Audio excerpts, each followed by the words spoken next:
Water is life. And because it's so essential to life, we have to have infrastructure to make sure that it gets to certain places. I think generally people really aren't very aware of the water infrastructure that gets them clean drinking water and takes wastewater away from their home. I think to a lot of people, it's just magic. Water comes in, you turn on the tap, clean water comes out, you flush the toilet, dirty water goes away. One of the things that we have to do in this country is remove the shame from talking about waste, because we can't talk about water without talking about wastewater as well.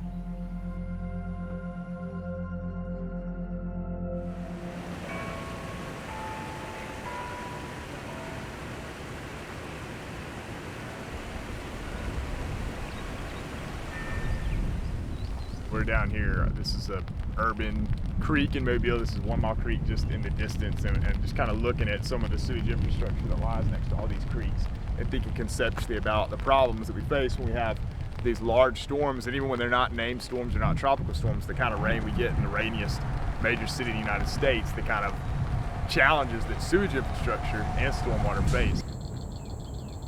My name is Cade Kistler. I am the Mobile Bay Keeper, and I work to protect clean water throughout Mobile and Baldwin counties and work on good policy to protect the bay. As our climate continues to change, we see sea level rise, we see year after year, it seems like tropical storms become more frequent and stronger. We're seeing some major stress on our water infrastructure, especially on our sewage lines that are laying down in these low areas and are being inundated by water and by these super high water events. We're early in the hurricane season this year, and we already have a storm in the Gulf that's literally closing down on us right now. The sewage spill is when you have too much flow essentially in your sewage line and you end up with raw sewage overflowing. There's a couple reasons they happen. The most common reason in coastal Alabama and probably throughout the nation is that you have old sewer lines. They break down. And when those pipes break down, rainwater, stormwater, and groundwater can get into your sewer pipe, right? It's not designed to handle that kind of flow. So now all of a sudden you've got this stormwater mixed with sewage and there's nowhere for it to go. So the lowest manhole, the lowest lift station, you start to have overflows. We're in Pritchard, just north of Mobile. They've spilled several million gallons already year to date, and this site right here, every time there's a heavy rainstorm, it's spilling out and flowing into the local creek and then downstream into Mobile Bay, of course. So this has been a really problematic site over and over. We know what's going to happen here in a few hours' time. In different parts of the world, there's different type of infrastructure depending on the environment. And in our environment here in Alabama, we have lots of water. And what we don't have is the right type of infrastructure that's resilient or helps us to make sure that our water is always clean. And that's where, I come in talking about wastewater infrastructure. My name is Catherine Coleman Flowers. I'm an environmental activist. I work around wastewater, and I am fighting for everyone to have sanitation equity. In Mobile, Alabama, there's always a storm, there's always a hurricane. It rains in Mobile more than it rains in Seattle. There's always a flood, and I always see that when I'm coming out of my neighborhood. And you have to be mindful of those things because in the summertime, kids are playing, right? They might think, oh, I'm just gonna splat in this water, and just not knowing that it's harmful. Anything that comes out of somebody's system, right? So whether that's the stomach bug, whether that's COVID, whether that's some other type of illness, all those things are in wastewater. So when you have raw sewage overflow and spill through streets and yards, homes, it can make you really, really sick if you end up coming into contact with it, if you end up swimming downstream of it, not knowing that that's happening. We've got, massive sewage overflow going on here, right in the middle of the street. If you see the sign, caution, this area may be contaminated with a temporary overflow, which is a bit light for my taste. It's raw sewage coming out of the pipe. There's definitely stormwater included, but you can smell it. We'll see how much fecal bacteria, specifically E. coli, is in there, and I'm guessing that it's going to be really high. We put this guy in the cooler, keep him on ice until we get back to the Baykeeper lab, and then we'll test and see how much E. coli is actually in that sewage overflow.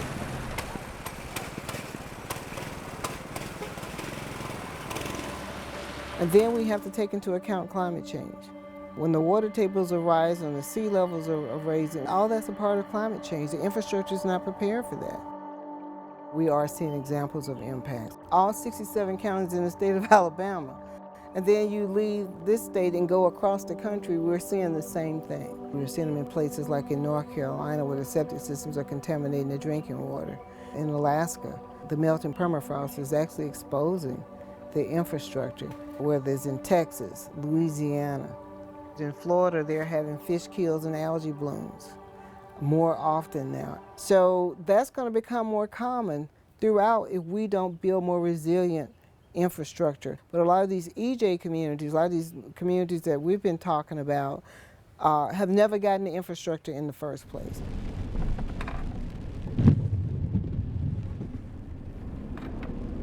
So this one's near the wastewater treatment plant in Pritchard, which they've had some major issues with their treatment plant as well. It's like, where do you live? Oh, I live by the treatment plant. Just drive down that street, you'll see it. It's a cliche to say it stinks to live by a treatment plant. It stinks to live by a trucking company. It stinks to live by chemical plants. And I've lived through this all of my life.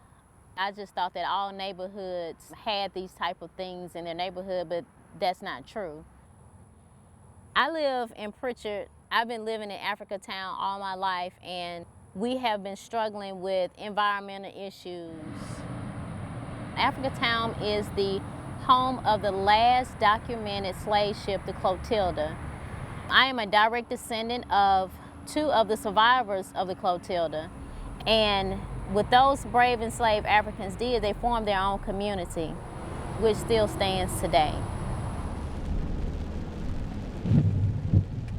You talk about how much some of this stuff costs in these communities, where are they going to get the resources and the funds to be able to pay for a massive overhaul of the treatment plant, and it's just it's just not there. So we got to think about how we make sure that communities that don't have the same amount of resources are equitably brought in to be able to have a chance at achieving those funding sources. A lot of these environmental issues, especially if we see areas closest to municipalities or within municipalities, comes out of racial covenants, where those were the only places where black people could live or where they could buy property. And they oftentimes were not able to get access to first-class infrastructure. We are in a 100-year floodplain. It's a low-lying area. When it rains a lot, that groundwater is going to back up into that septic tank and fill that septic tank up. And that groundwater continually flows backwards.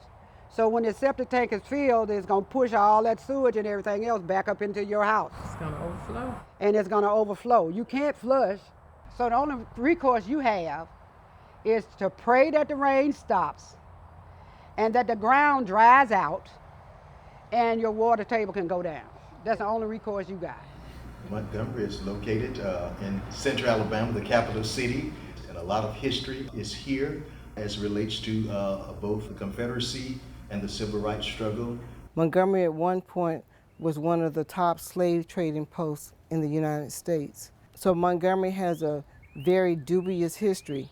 And if you look at Montgomery now, one would see that a lot of the communities, especially one of the oldest black communities in Montgomery, still own septic tanks. And the irony of it is that there is a sewer system here in this town, but these older black communities don't have access to it. I can knock on any of these doors down here and have somebody talk to you about it. People that I've met and they know me because I'm the representative that would just say it's horrible. They would just give you a whole story, and I don't know if you got enough film for it, on how horrible it is. It came up through each bathroom shower and just flooded each bathroom with sewage. You can smell the smell coming out. Yeah, you can tell they're about to overflow because they're going to be smelling. The water wouldn't flow through like they're supposed to. So we had to move those field lines and hire somebody to come out. The more we used to commode, the more it came up. I didn't know what was going on. I thought I had a leak. So we really need sewage out in this area. I think it's a bit of injustice when you have businesses, fast food restaurants who just come along 231 North. They are hooked up to the city sewer system, and they've only been there 2 or 3 years. These people have lived there 60 years or longer, and they're still begging to be hooked up to the sewer system. And even the middle class communities, now those communities are suffering some disparities and so forth because of neglect of the infrastructure. So they have city sewer, they don't. Just like one house behind, like right here starts septic tanks. Of course, the city park does. That's a park right there. They have sewer. But all of these houses don't. I have a neighbor that just paid $20,000 for his system to be upgraded. I came to him and I said, hey, if I was able to get sewage today and you just paid $20,000, would you want to hook up? He said, I'll hook up tomorrow if you can get it out here today. That's how important the city sewage is to somebody else that's on a septic tank. It would mean a great deal. I wouldn't have to worry about no more overflow. So that would be a great blessing for all of us. From my experience, we pay taxes and we invest in government. But when it comes time for the communities of color, the low-income communities to have something, it's not automatic that these dollars flow back, and so that is the problem I have. It's always, if you're going to do a major project, you're looking for a federal grant. Well, what happened to the dollars that these folks spent? We pay the taxes that they require of us to pay. So we want the same services as everybody else. And when they annexed into the city, we expected to have those. And we've been annexed in the city for a long time. Before now, we were putting money before people. And I think that's the only reason that the city of Montgomery do not have city sewage everywhere. We're asking for those funds. We're asking for those resources. We're asking people to donate and contribute. Waterworks is a business. So that means if I can recoup my money from putting city sewage in your neighborhood, guess what? I'm not going to put it in there because how would I recoup my money from all the piping, all the workers that I put out there? So that's what that federal money would do. We use that as an excuse to do so many things, the lack of money, but the money is here. And so that's why I'm so excited. And I want the initial priority to be getting the necessary funds from the American Rescue Plan Act to communities that are currently on septic tanks, put them on city sewer to help mitigate health disparities. We meet all the eligibility requirements. We meet it on the public health hazard standpoint. We meet it on the infrastructure standpoint. We meet it on the sewer and water standpoint. Good evening. We're here again to talk to you about the septic tank problem that we have in Madison Park area. Now we know that you all have to submit a utilization plan to the Department of Treasury. What we want to know from the council here, are we going to be added to that plan, and if not, why?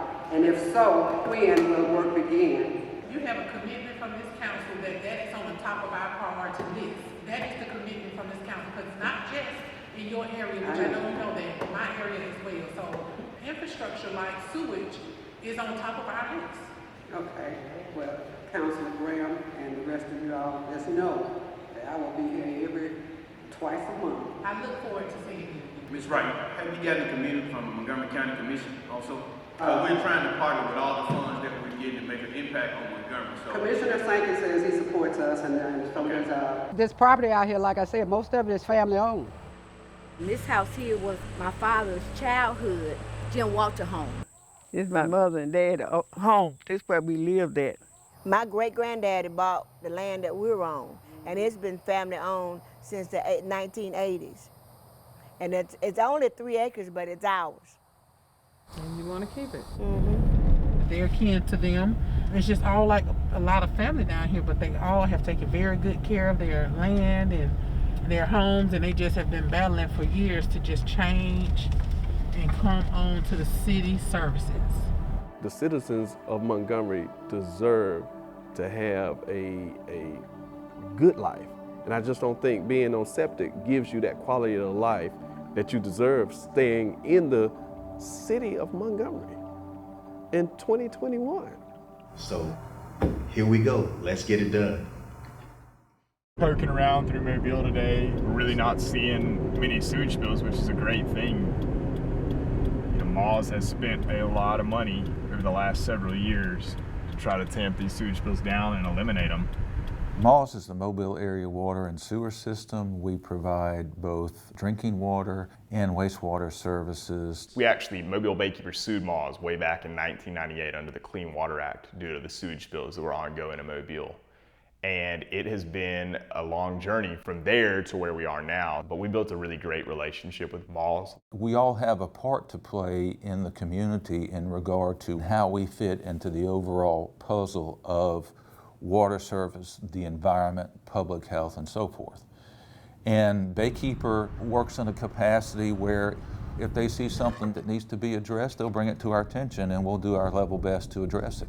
They've gone from almost 20 million gallons of sewage spills several years back. They're getting to a point where those sewage spills have decreased to single-digit millions of gallons, which is still, by any reckoning, way too many, right? But the work continues. Seeing that pay off is really exciting, and then just paints a starker contrast to some of these other communities where the investment hasn't been made yet, where they just don't have a clear plan for how they're going to stop these issues. And on a day like today, after a relatively small amount of rain, at least for Mobile, they're having sewage spills. We've actually been through a Clean Water Act lawsuit with Pritchard as well. Unfortunately, that progress there is not apparent the same way it is in Mobile, and it's got to be recognized at the front of any kind of contrast or comparison between the two that there's a huge resource disparity between those two utilities. And we saw, we went out after Tropical Storm Claudette and saw the sewage spills ongoing in Pritchard. Sample here that we got out of one of the sewage spills that we saw in Pritchard. And what we'll do is we'll test it for E. coli, which just indicates, all the different pathogens that'll be present in that raw sewage. I would say that Mobile is probably one of the most challenging environments in which to operate a wastewater collection system or a sewer system for a number of reasons. Number one is we are one of the rainiest cities in the United States. Now, when you add that to the age of the infrastructure and the fact that we've got thousands of miles of pipe, much of the pipe is old, needs to be replaced or rehabilitated, and it's very costly to do that. Decades ago, there was the funding to build this infrastructure, but there's not the funding to rebuild it. Moz does not receive tax dollars, and unfortunately, Moz receives very little money in regard to grants. So our only source is the customer and the bill that the customer pays.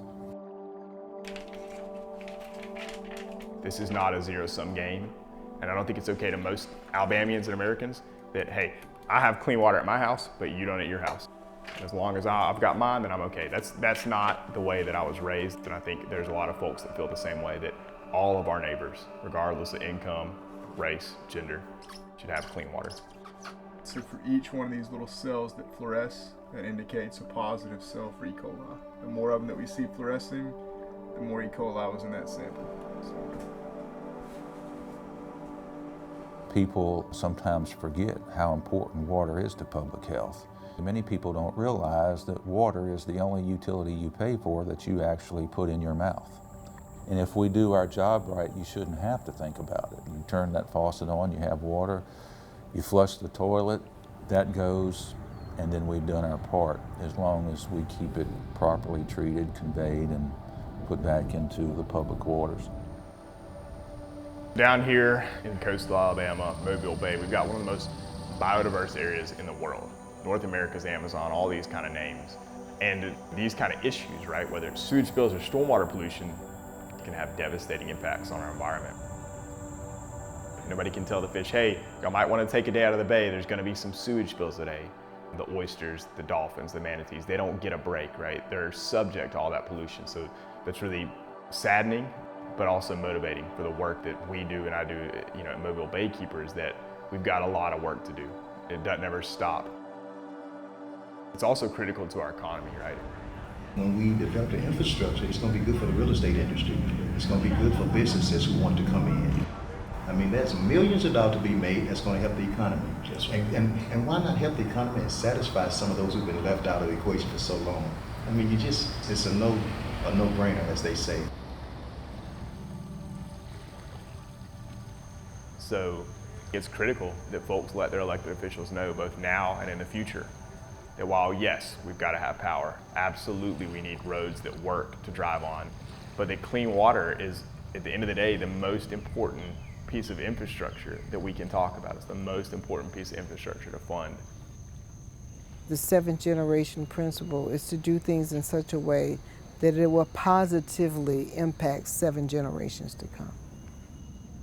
And if we look at the world that way, then we can't destroy the environment. We can't contaminate the water thinking that it's far off into the future and we don't have to be concerned about that. But we do need to be concerned about it now for the generations to come.